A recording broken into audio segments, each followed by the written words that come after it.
Here's just a quick startup guide to starting your own mealworm farm. First thing you're going to do is obviously buy your mealworms. Now they're probably going to be about this size or a bit bigger. You get a container stand a bit like this. You can get them from Kmart in Australia.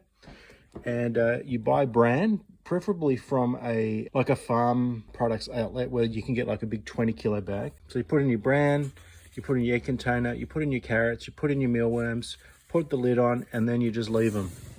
And eventually they're going to turn into pupa, which we've got here. So once you see your pupa, you just put them aside, and eventually they're going to turn into these little guys, little mealworm beetles, darkling beetles. And once you start getting them, set up a separate container. So we've got one up here. So same idea, you put your bran in, put your egg trays in, put some carrot for their moisture, put your beetles in, put the lid on top. These egg cartons just help to separate the carrot moisture from the bran, stop it from getting moldy.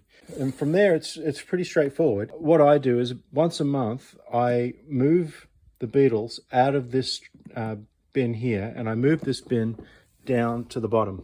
So they're 1 month old mealworms. And I put a new tray of bran, carrots and beetles and so on in this top box to go for another month where they can lay more eggs.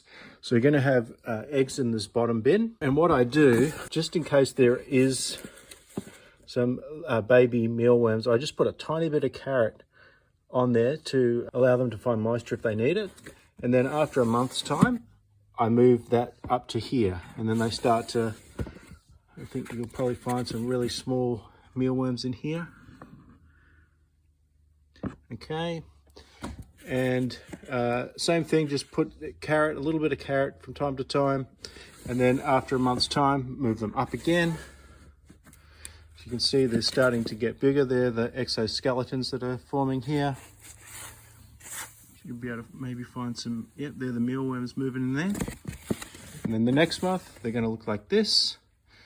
And then the next month, they're going to look like this. And at this point, they're ready to be given to the chickens.